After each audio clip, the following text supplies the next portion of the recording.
Mic check 1 2 3 1 2 3. We are back again, folks. We had some technical difficulties getting off the ground, but we are here. We are off the runway and we are Woo! air catching momentum and altitude as we go. That's it. I am your co-host Deante, And I'm Shekema. and we are We're the the Dunlaps. Dunlaps. So I Welcome. feel like this message must be important tonight or It something. must be because the Because, enemy like, was dang. fighting. I'm talking about throwing punches and bunches. Punches and bunches, baby. OMG. Yes, indeed. Yes, indeed. But just All like right. always, we resolved it as a team, Yes, we right? did. Like Team we Dunlap. just put two heads together better than one.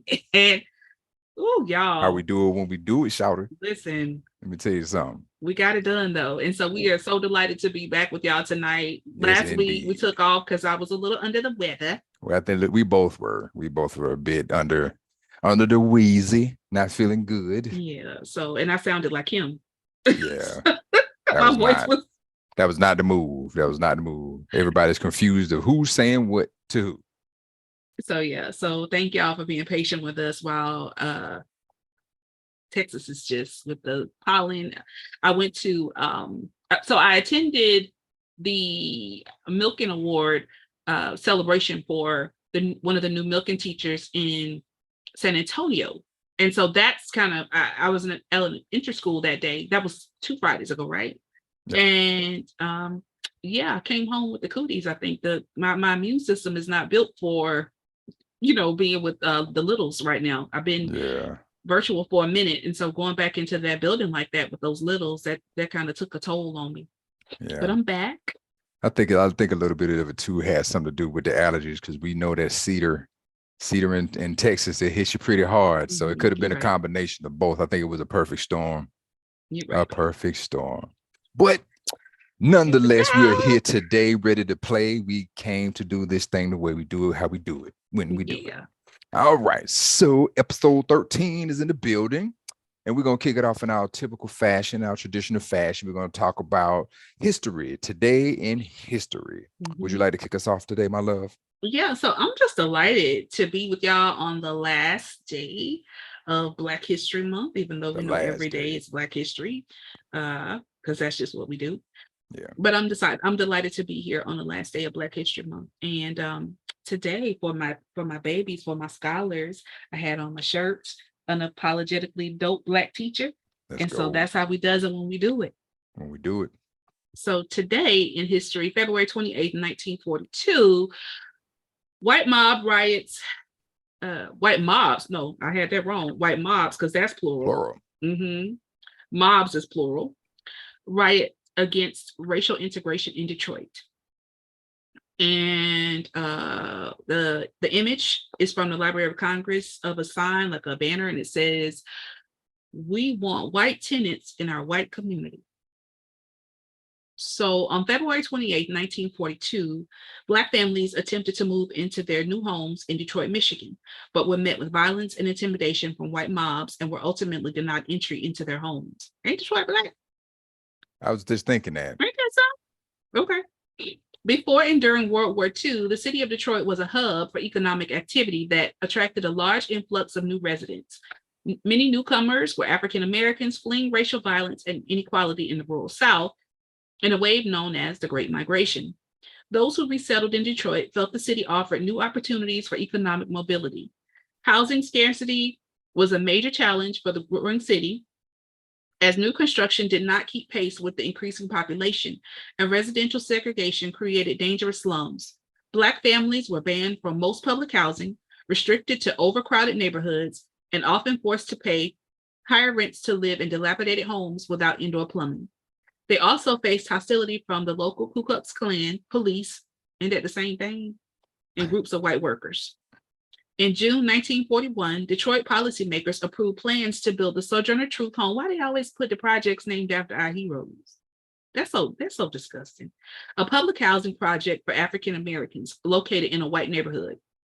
Over protest from local white people, construction was completed that year, and the city authorized Black families to move in starting in February 28, 1942.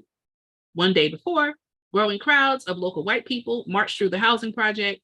On move-in day, only a Few Black families braved the harassment and intimidation. Some were struck with rocks. Police responded by halting the moves and arresting more than 200 Black people and only 3 white individuals. The new residents were displaced until April, when 6 Black families moved in under the protection of 2,000 city and state officials. So it's not enough to be in the slums, but you got to be harassed while you're there too. Paying more to have worse, right? Which that still continues. Right. I'm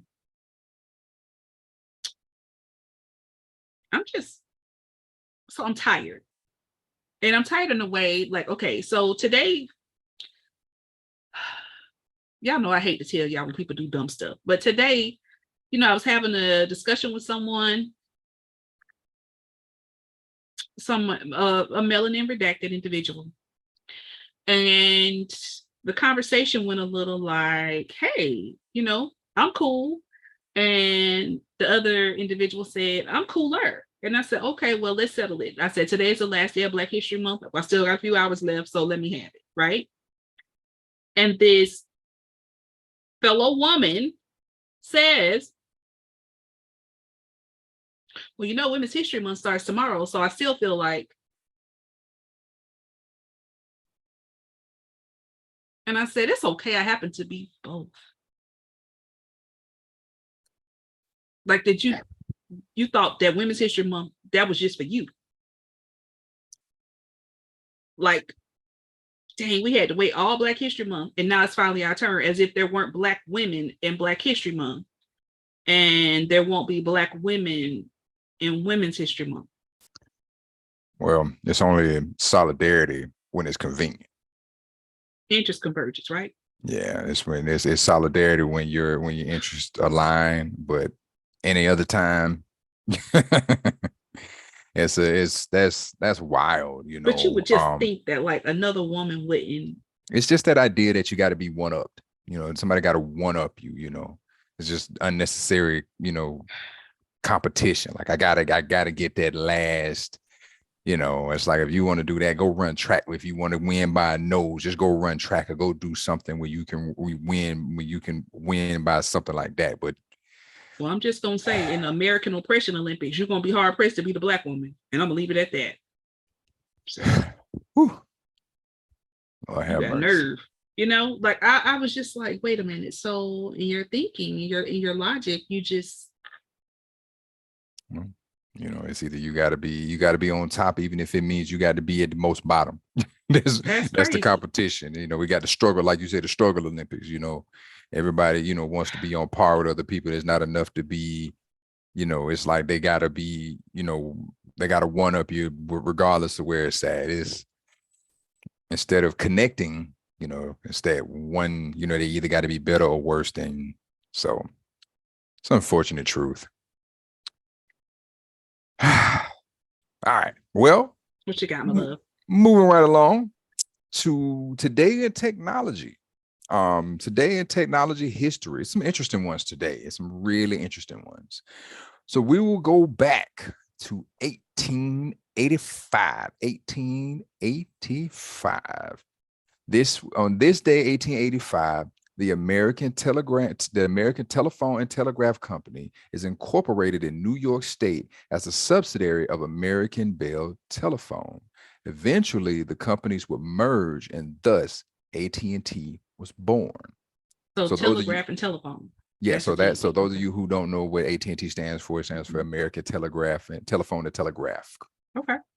All right, and they merged with American Bell to become AT&T. And they still hanging in there. Still hanging. Got better phone reception than Austin and some other stuff. Let me tell you something, swinging the bank and just making it happen. With all these newcomers that's come relative to them in the last, several decades. Yeah. They're still on par, still doing just as well and offering, competitive services and things of that nature. So it's a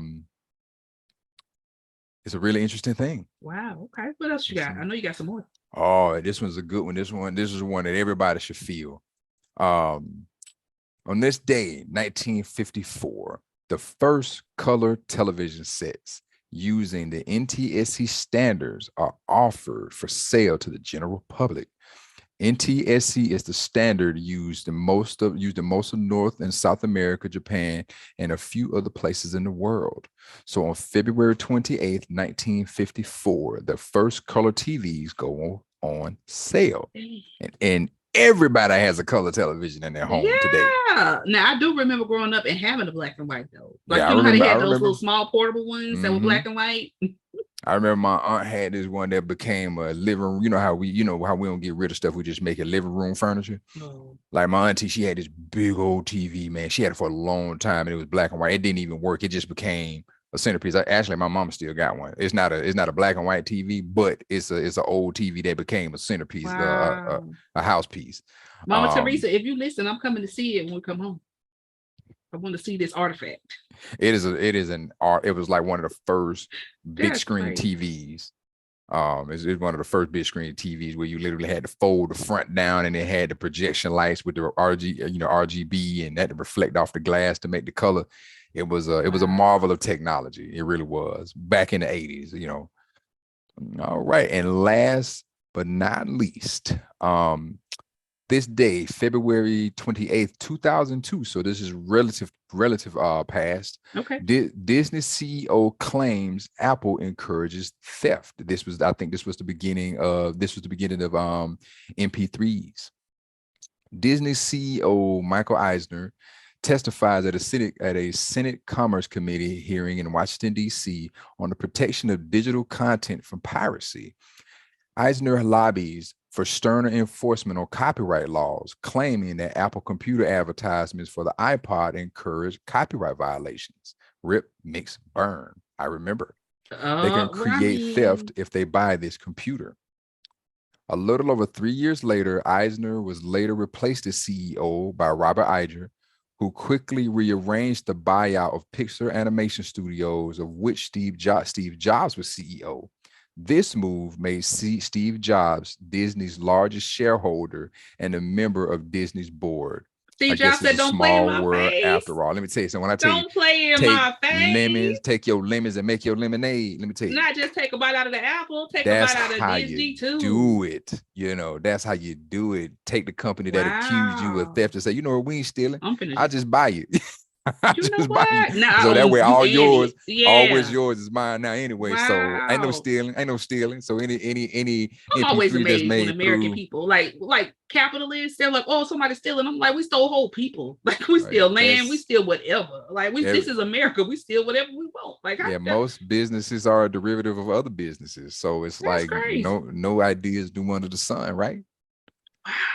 I mean, it's interesting. It's interesting how I ain't trying to be funny, but I love like learning how Steve Jobs make moves. Like seriously, like Steve Jobs was a boss, man. Steve Jobs had a vision. He was like, and he ain't like being messed with. If you mess with him, if you come for him, he come right back, and he come back. He got that he had that strategic mindset. Chess, like, not checkers. Right, a chess, not checkers, baby. Like, all right, I ain't gonna get you just yet, but give me a couple years.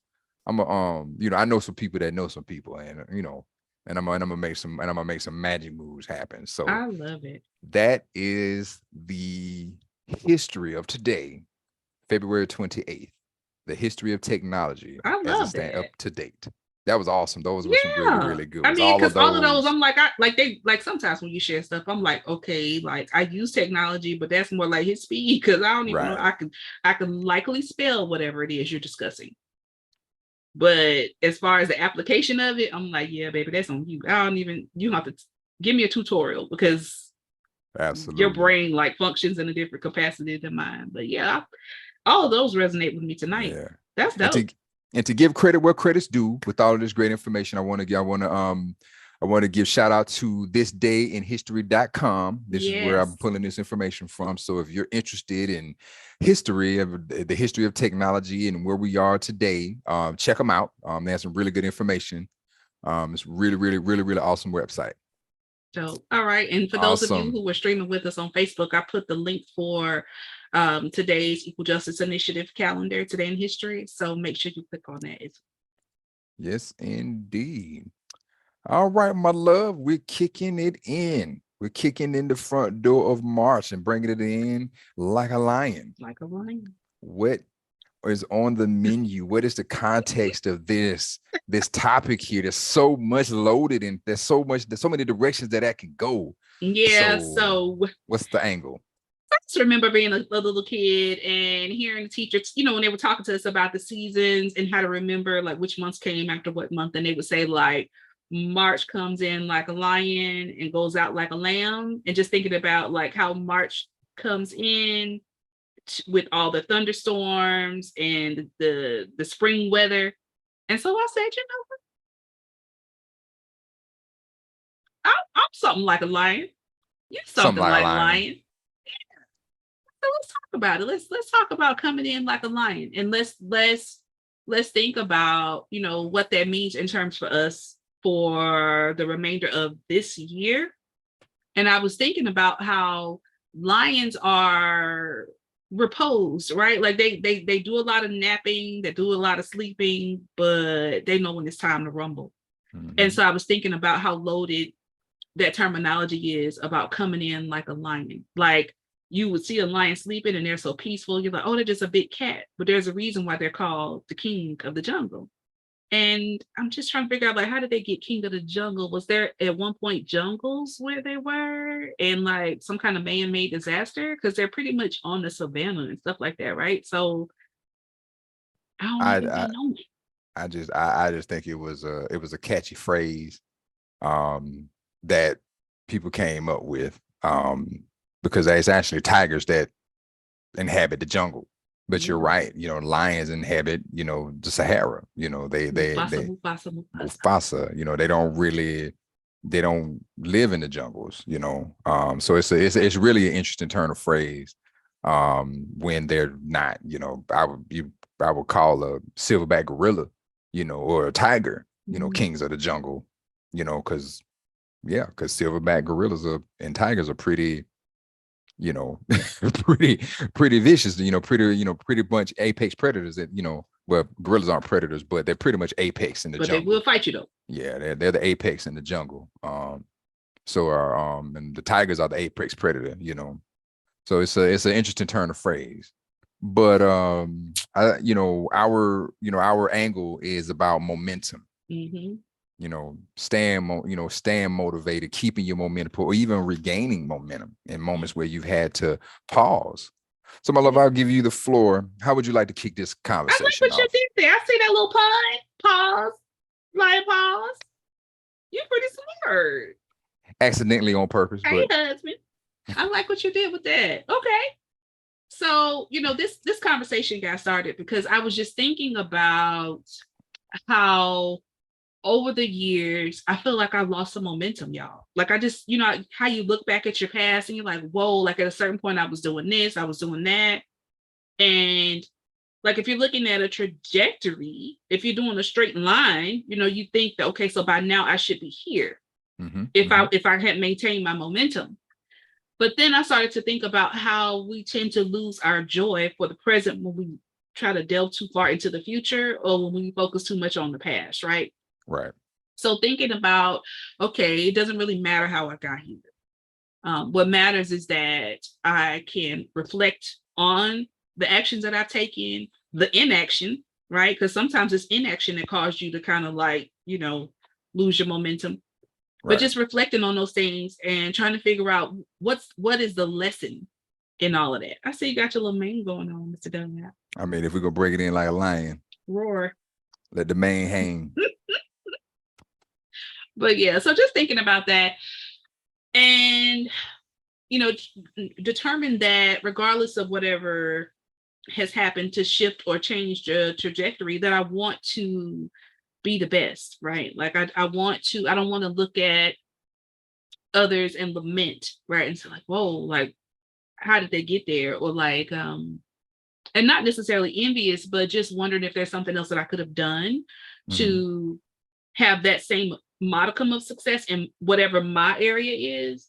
Some stuff I'm not even like really interested in, but just wondering like, what was the sauce? What was that? What's the sauce? Yeah, what was that ingredient that you had that, you know, because we can all learn from others. You know, they say the best way to success is to mimic the path someone else took. You know, that's the easiest way to success. You know, there's because what works for one can work for another. So, you know, when you look and when you look at someone who's particularly that's in the space you want to elevate to, you look and you wonder, I've done that, I've done this, I've done this, I've done all of that, but I've done all the things that this person has done, but they're missing, you know, maybe one key thing. They have one key thing that I don't, or they discovered or encountered something that I didn't, you know.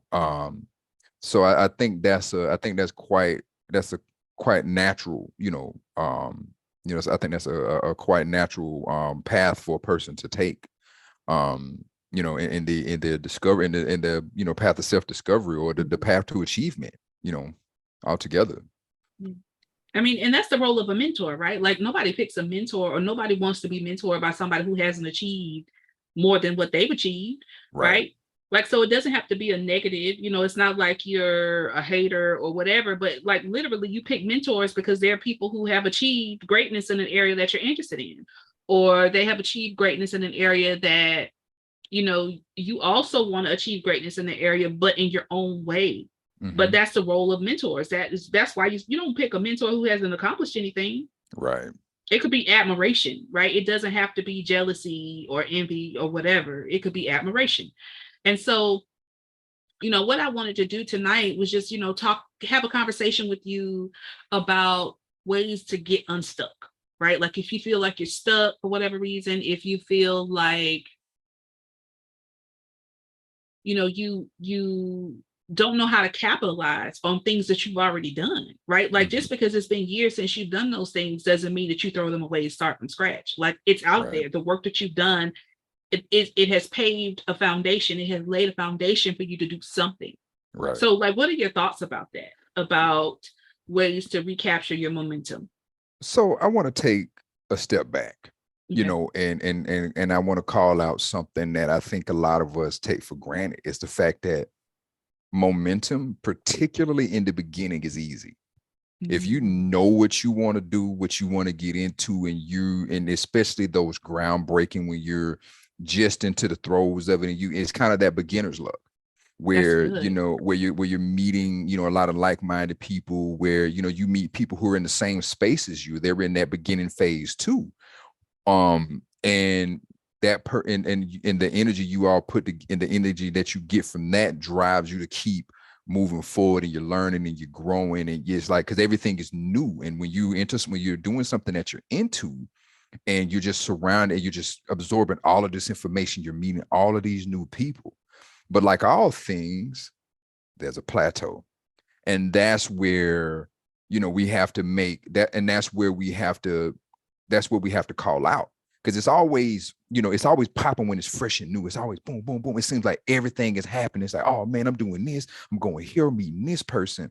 But then you get to a point where you've done all of that climbing, because most of us think that it's this. It's this, then this, and then this, and then this. And each time, and the truth is, every time you do this, it's either going, depending on how you manage this is either going to get longer or it's going to get shorter. That's good. Depending on the lessons that you learn on the climb up, you know, and again, you know, it's one thing to stay motivated and keep you and build momentum, but it's a whole nother thing that when you're on that plateau, to keep that ball rolling, because then you're pedaling now. You're having to keep it going. You're not, it's not, you're the hot kid on the block. You got the hot idea that everybody just, you know, you just got, everybody's coming to you. But now you hit this place where you're known now. Now you have to sell people on who you are. You know, now you have to sell your product now, because, you know, now that, you know, kind of how we talked about with the bell curve, how you have those early adopters who's going to go, and they're going to be the first ones to grab it. But then you're going to get further into that bell curve where you have to convince people, and then you have the people who just not going to buy your stuff. So you have that, you get to that space where you're reaching that top portion of the bell curve, to where you start to level out, where people aren't necessarily convinced. And so that's the tough part. That's where, momentum has to be sustained. And I think that's where most of us, I don't want to say fall off, but I think that's where most of us lose gas, because we like to think about things in a vacuum, right? We like to think about, oh yeah, when I'm doing this, I'm just doing this. Nothing else is going on. The world is literally stopped and I'm just focused on this. But once we extrapolate from what you're doing to regular life and the complexities that the real world will throw at you in spite of what you're doing, you may need 110% focus on this one thing, but life don't work like that. That's good. Nothing happens in a vacuum. And sometimes we could take what I'm gonna call hits that can stop our momentum, where we have to slow down and sometimes stop and go tend to something, go fix something, go, or even go in a totally different direction. And so I think it's important to acknowledge that. I think it's because if you don't know what you find yourself, because like the first time I found myself plateauing out, I got depressed because I thought there was something I was doing wrong. I thought that, my opportunity, that was all I got. But no, it was like, no, this is a natural part of progression. You go through these spells where you're essentially being tested, and the test is that, can you sustain this? Because if you can, then this is what you really want to do. If you can sustain if you can sustain those spans of time where you're pedaling and it's not your supporters that are pushing you forward, it's not your product or your idea or whatever you have that's either pulling you or pushing you forward, but it's you. You're having to call people, touch base with people, make face-to-faces. You're having to do the work, and I think that's where we sometimes fall. And especially when real life hits, and we got to do all of this stuff. We got to carry the business and make sure it does this, or carry the idea and really, really push it forward. Sometimes those, I'm gonna call them distractions, for lack of a better description. Those distractions can either pull you away for a certain amount of time or take you out completely. So I think it's important to understand those pitfalls, to understand those moments when things slow down and when the path isn't that clear, or you get distracted or you get hurt, whether it's emotionally or physically, or something hurts you in a way, whether you lose a business partner to another venture, or whatever the case may be, but it slowed you down to change your trajectory or change your timelines, whatever the case it may be. But I think it's important to in order to understand momentum, to start with some of those things that can hamper it, that can hinder it, and you need to totally throw you off the path or slow you down. So I think it's important that we talk about that. Because that's like lifting weights. You got to build that. Like, you have to build that muscle. Is amazing. Everything you said is amazing. And I was thinking about, maybe just being mindful of, as you talked about the plateau and having to pedal. And when you think about it, like when you really think about it, not when you sit there and lament, like not when you feel sorry for yourself and you're in that cosmic, that mental cycle of like, oh, woe is me. But you think about the fact that along the way, you have picked up new things, new people, new baggage, new pains that cause new mental blocks or new anxieties or whatever the case may be. And so it's hard, to adequately assess it without also taking note of those things, right? So when you started, you had a 10-pound bag on your back, right? And so that wasn't that much weight for you. You're going, and like you said, you're flying, you got the momentum.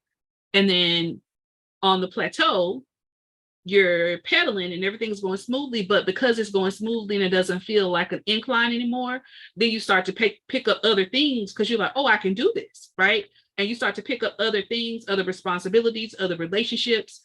And as you're going, you're thinking this is cool because I'm just on a flat and I'm just, or whatever. But then when you hit the incline again with that new weight on you. Mm-hmm. And I want to call out an interesting point, because you said something that was critical, and it's in the sense of the distractions. Mm-hmm. You lose focus. Yeah. When you have that laser focus on that one thing, because like you said, you hit that plateau and you get confident, like, oh man, I could take on more, I could do this, not knowing that, yeah, but you know, you're a pie. And the more you divide that pie up, the less you can do with your pieces. Mm-hmm. So it's that focus part. Because when you lose focus, that's when, you know, that's when all of that stuff will start to hit you, and the problems that comes from the other things you took on, because they gain a life of their own. And guess what? One thing that you were doing that had your attention 100% of the time, now you got to split even if it's 10%. 10% is huge, you know. And so I think that was what you said was was just that's that notion of focus. Just staying focused. Don't take, try to reduce because sometimes you can't be hardline and don't take on anything, because that's not reality, Especially if but you're a parent. Right, exactly. Or if you're just or some of us are our own worst enemy. If you're a busybody, Ooh. And you have to be doing stuff, you can't, you're impatient. Mm-hmm. You have to be, even though something's working, you have to be seeing active results. I know people that are just, okay, I know this is going, I'm gonna go take on this while that's baking. And it's like, no, focus on that. Just give it time. Because if I this do gets that you sometimes, busy. so babe, because I think that some of us are, and a lot of it has to do with the way you were raised. Mm-hmm, mm-hmm. Some of us have a horrible relationship with the rest. Yeah. Like the idea of rest feels like laziness. Yep. And you feel like you got to stay busy. Yeah, like you're worried about, like, okay, like if I rest, if I don't do something, then what happens if this doesn't pan out? Then you just wasted all that time being, quote unquote resting, when you should have been doing something else. Like, right. It's almost like, I think about the analogy of a field, right? Like it is okay to give the field certain off seasons from certain crops, because if you overdo it, then it's going to ruin the land. But when you're giving the soil an off season from that crop, you still grow something else. You got to Mm-hmm. eat. Yep. And so some of us were raised to think that taking a break or resting, like around the house, sometimes I have a struggle with, like, okay, can I rest when it's still laundry in there? Yeah. Like I don't even feel like I if my body forces me to take a nap, I'll do it. But then my mind is saying, now why'd you take a nap and you got all that laundry to do? Mm-hmm. And again, and I think it's the way we were raised, but I also think it is in our we come from a community of people who have never had an opportunity to rest. No matter how you felt, you had to, right? Like we just talked about in the Today in History, like you have to work twice as hard because you have to pay twice as much for something that's mediocre. And so in order for you to be able to afford that, like, and we've just, think about it. We come from hundreds of years of chattel slavery. So the idea of taking a break seems so counterproductive, right? Like, how do you ever catch up in this race that we're in if you take breaks while you're working while everybody is sleeping? Because you got to. And you said something that kind of sparked something in my head. On top of the way you were raised, and in the things that have been ingrained in us, there's also it's relative, but it's its own, it deserves its own topic, is your value of yourself. That's it. Mm-hmm. You feel like, in order for me to be worth anything mm-hmm. of worth, I have to be doing That's it. X, Y, Z, A, B, all the way back around. If you're doing any less, because we all get, either whether we create them on our own or whether they're given to us from other people, we have sometimes these unrealistic expectations. We have these expectations. I'm supposed to be working 2 and 3 jobs. I'm supposed to be making X amount of money by said time. I'm supposed to be doing this. I'm supposed to be doing that. Because if I don't, then I feel like I'm not holding up my end. I feel like I'm not standing on my convictions. I feel like I'm not being the best representation of myself. And so we base our value on how much we can do. again, it's like I said, it's its own topic, but it's all relative. Because if you go back to chattel slavery, it's like you were valued by how much work you could take on. How many pounds of cotton you can pick, or how many. Right. And if you pick 100 bales of cotton versus 105 bales of cotton, you would be probably reprimanded or worse for the -5 pounds, and so you create these expectations in your mind to meet these unrealistic or I want to say these unrealistic and incredibly demanding goals. And so we get into this phase where we figure, if I make the high demand on myself, then that gives nobody else space to. If I'm already That's doing pretty good, actually. You just hit something. If I'm already doing it, then I'm either ready if somebody else does it, or I don't have room for them to do it. It's like hurting your own feelings first. Right. It's like, yeah, exactly. It's like punishing yourself first. It's like doing it to yourself before somebody else does it to you. And it's kind of one of those, when you're used to being in a certain position, you Jedi mind trick yourself into believing, you do what it's survival of the fittest, down to the mental fabric. And you will create, except for the people who would have the most ain't doing nothing. But again, they, in order for them to survive without intense guilt or shame, they had to Jedi mind trick themselves into believing that this was the way to be. That, okay, this is acceptable, but again, that's speculation, because I can't see I can't see a life of leisure as something I got to convince myself is a good thing personally. That's just me. But I guess what I was saying was that when you talk about people Jedi mind tricking themselves. Oh, okay, yeah. In order for you to even feel that you deserve to be at the top when you haven't done anything, like how'd you come to that? Right. It had to be a mindset. But also for you to be able to Jedi mind trick the people who you're working like a dog, that everything they produce belongs to you. Their time, their energy, their whatever it is that they're producing. And then you are going to be benevolent enough to like break them off a little piece so they can survive. Right. So you're putting all your energy into somebody else's machine.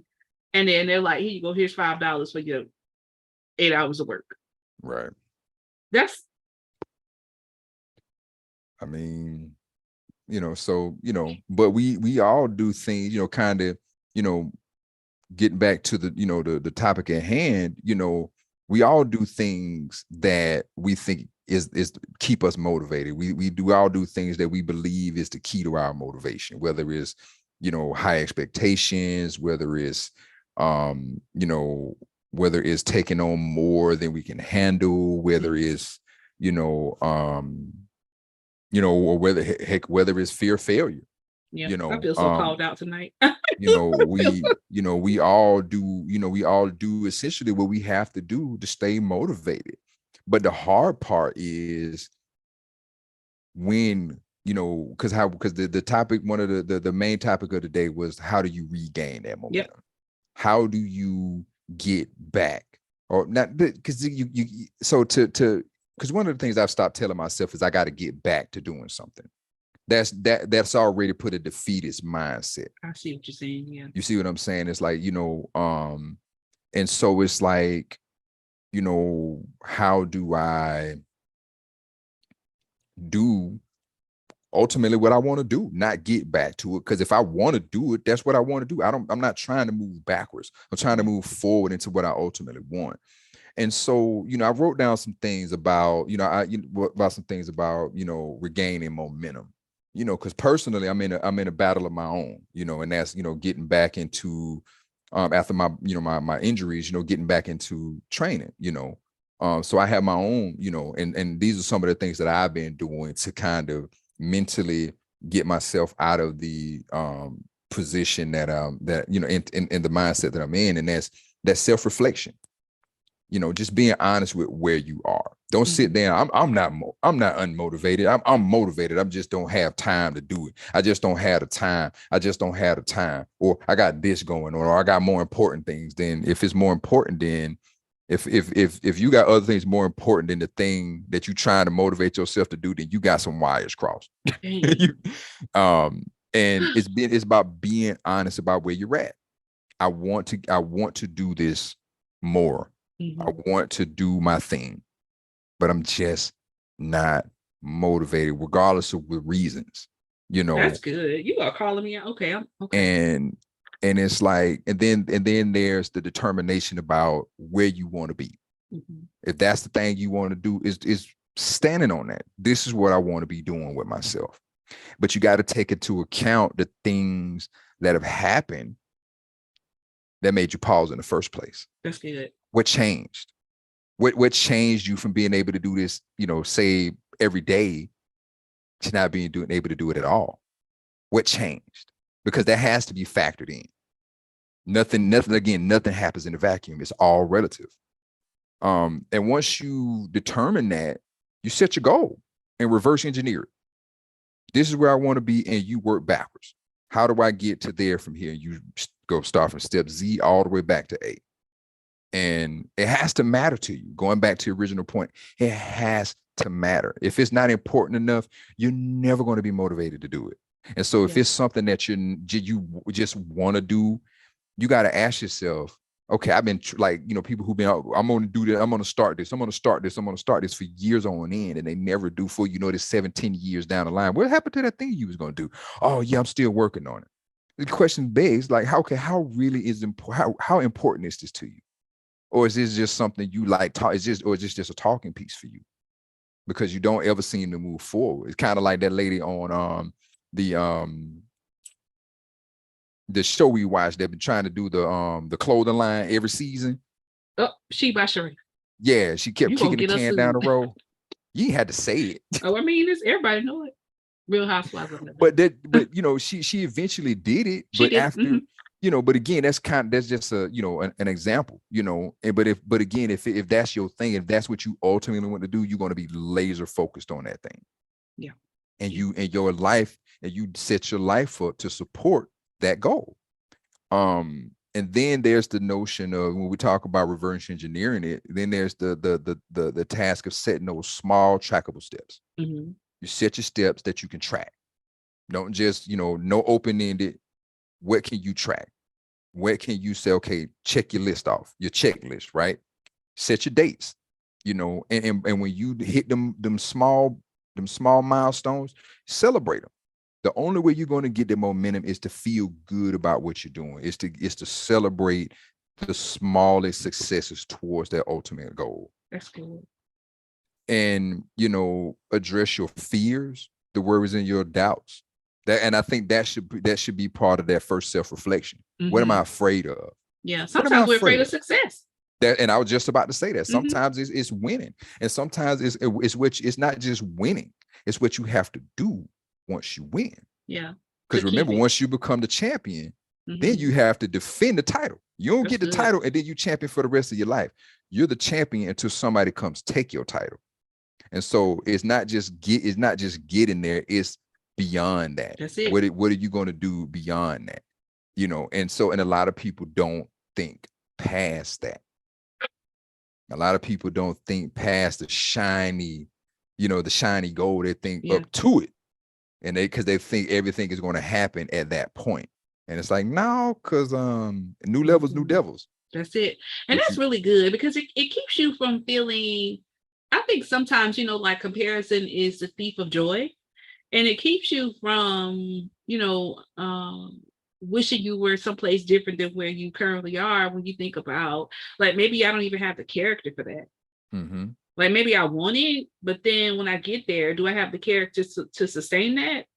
Like, maybe on this little level that I'm on, right? Which is still bigger than anything I ever imagined for myself. Maybe I have a few friends that I could really trust. I have a few friends that I know are not around me just trying to, like, make moves. I live authentically, and I try to surround myself by other authentic people. But then you get to a place where you can't trust anybody, because everybody's shady and everybody's trying to make moves off of each other, and everybody's looking for, like, everybody has surface level conversations, and you meet people's representatives and not the real them. I'm not built for that. You know what I'm saying? And so I know in order to be true to myself, I can only do, authentic relationships, because what happens is that I connect myself, trying to, reach out more and be a part of things and do more. And then I connect myself, and then I realize like that was very surface level, because when I get close to the person, I'm like, this is not really actually what I thought I was signing up for. And it's not that they're a bad person. It's just that I met the ambassador and not the real them. And because I don't function in that way, you know what I'm saying? I sometimes I forget that there are people who live like that. There are certain places where you go where the entire circle is full of people who function like that. Right. And so, when you talk about new levels and new devils, like, yeah, that's for sure. Like if you're an authentic person, in a world that is really focused on facades and appearances, you might feel stuck quite a bit, because being authentic is not going to get you into a lot of those doors. It's just not.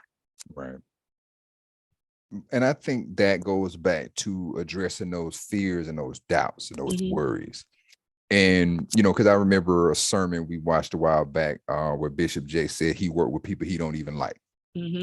And, as somebody who's a man of God, he's expected to like everybody, right? But he's figured out a way to mitigate his concerns, where the way he gives those particular people that he has reservations about, where he gives them access to. And I think when we start taking those personal inventories, we can set our boundaries. When you say, like you say, when you say about when you realize that you met somebody as ambassador, at that point you're like, okay, this is what I do when I meet the person behind the ambassador. Here's what I do. So you kind of game plan, once you kind of figure out who a person is, you kind of determine your stance with them. Okay, I can't share a whole lot with you.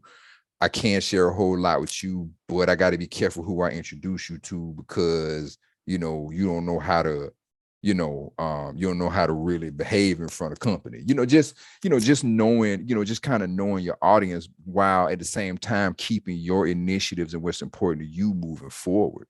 Yeah.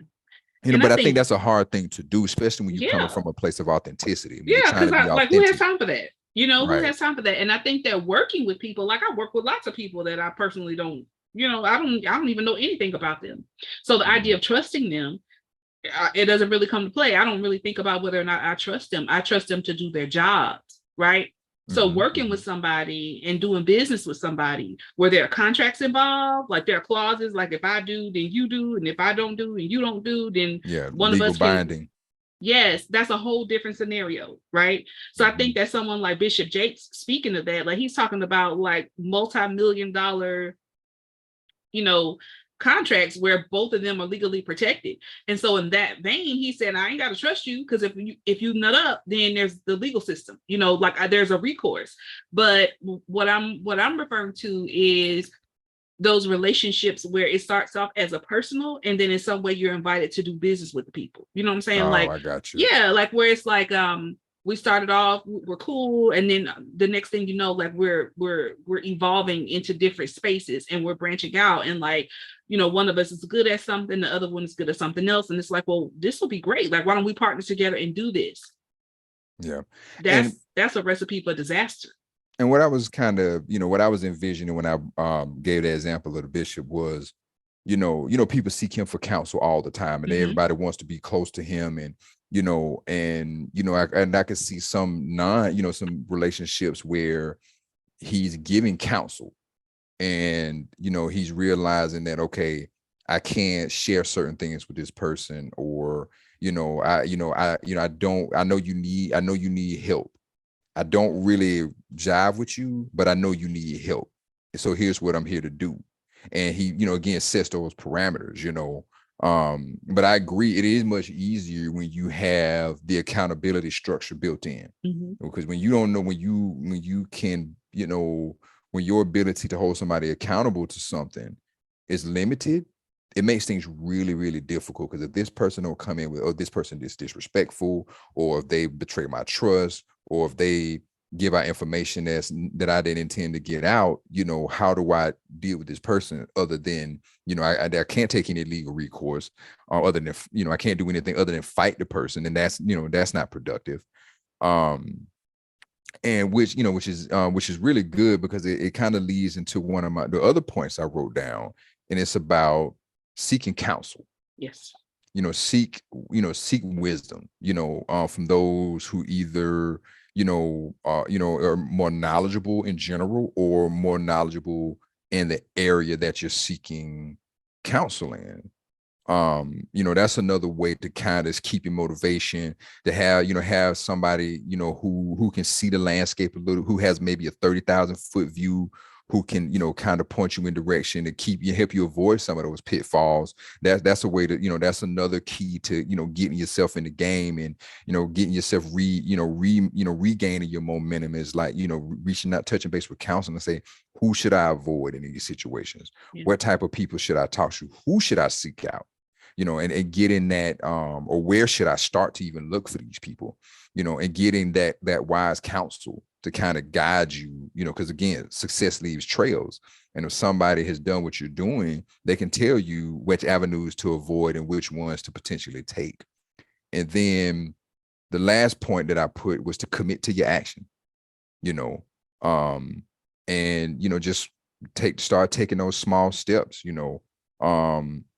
kind of to the idea of counsel, getting some getting an accountability partner or two, or building a team around you, to where, you can all stay motivated together. One of the things I enjoy about being on a team is the ability to keep each other motivated, is the ability to be able to lend your energy to someone else who may be having a rough day, or have somebody do that for you. When you're in a tough spot, to have somebody come and just lend you a little bit of energy to keep you going, to keep you motivated, to keep you focused, That's good. So those are just some of the thoughts that I had on, particularly regaining momentum, because like I said, momentum in the beginning is easy.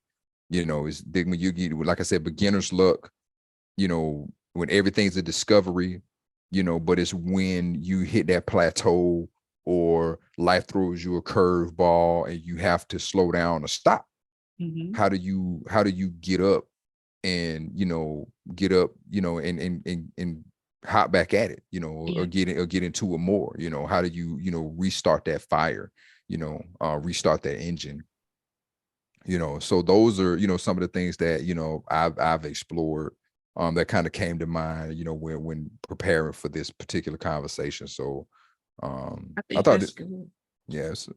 So I think that's awesome. I think the last thing I want to say before we close is, about what we heard Pastor Hannah say.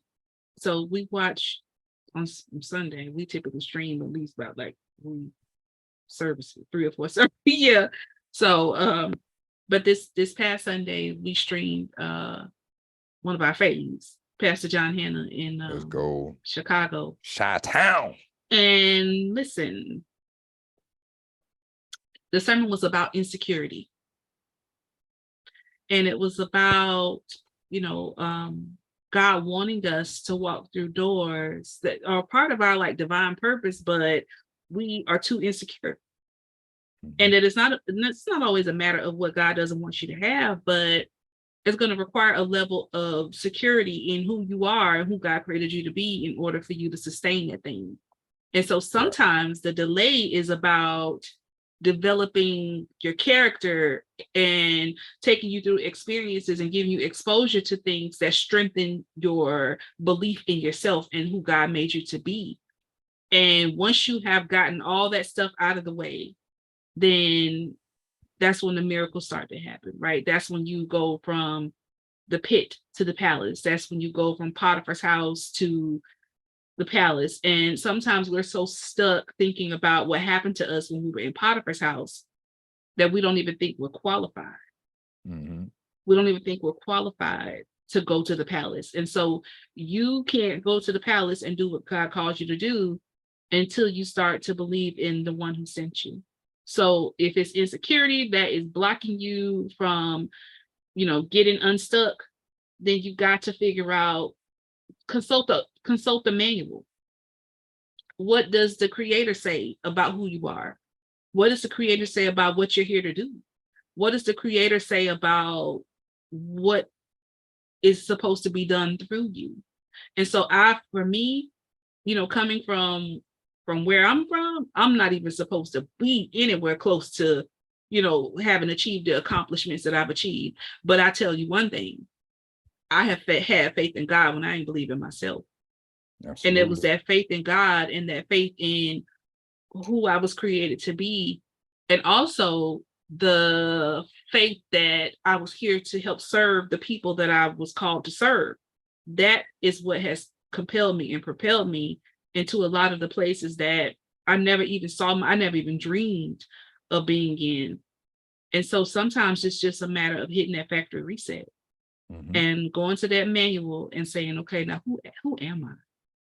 Who does God say I am? And that's a tough one. Mm-hmm. That's a tough one because it takes a lot of humility to recognize, okay, I just need to try it out, just scrap and restart it. Mm-hmm. One of the sites I looked at today, mentioned, resetting. I can't remember which one. I mean, that's what we had to do to get this thing working today, right? We had to go figure out like what I did and figure out how to undo it. Like we had to reset that thing. So it was Forbes, Forbes.com. This was from like 2021, and it talks about how to regain your momentum, your professional momentum, when work has taken a back seat. And one of the first key points that they make, and this was written by the contributor was Ann Sugar. And so this article came out November 16, 2021. And the reset section is really good. And what the writer put down was, rather than beating yourself up because you're behind on your goals, think of this time as a reset. Don't ruminate on what could have been during your slowdown. Instead, shift your mindset. This does not mean resetting your work priorities. It can also, this doesn't just mean resetting your work priorities. It can also mean re-examining your personal life and getting clear on what you value. Take time to reflect. Open a new folder on your computer or buy a new journal or notebook to take notes. Ask yourself, what in your life do you want to do more or less of? What parts of yourself have you lost touch with? So then it says, there's some pretty arbitrary data, nothing really useful. And it says, whatever you've been meaning to do, now is the perfect time to explore. Don't discount new activities because you can't see an immediate return on investment. That is a jewel for me. That is a jewel for me. Post that one in the chat for the people who are watching us on Facebook Live. Yeah, I'm gonna put all this content in. I'm gonna put all this content in the you said put it in the Facebook chat. Yeah, for the people who are streaming live. All right, cool. And for the people who come back later to see it on Facebook. I will do that. Y'all, this has been an amazing experience. I hope that you got something from it. And now that we have finished it, I feel like, okay, now I understand what the technical stuff was about. This message needed to get out. So I just want to thank my amazing life partner. I want to thank you back. The person I learned from the most, the person who teaches me and walks with me and holds my hand and encourages me, and I just feel so free to be me and to live the life that God has called me to live beside you. So thank you. Thank you back. Because I want to thank you for all of the same. We in it together. In it together, baby. In it together. Well, y'all, this has been another episode of In It Together with the Dunlaps. I'm Shekema. And I am Deante. And we're the Dunlaps. We are the Dunlaps. Yes, indeed. Thank y'all for joining us for this episode. We will be back next week. Same black time, same black channel, 6 p.m. Central Standard Time, Facebook Live. All right. Catch us on Spotify. Coming up. Catch us on Spotify, iHeartRadio, or anywhere else you're going to listen and watch podcasts. So we're going to be there. All right. Holla at you. Bye, y'all. Thanks, everybody.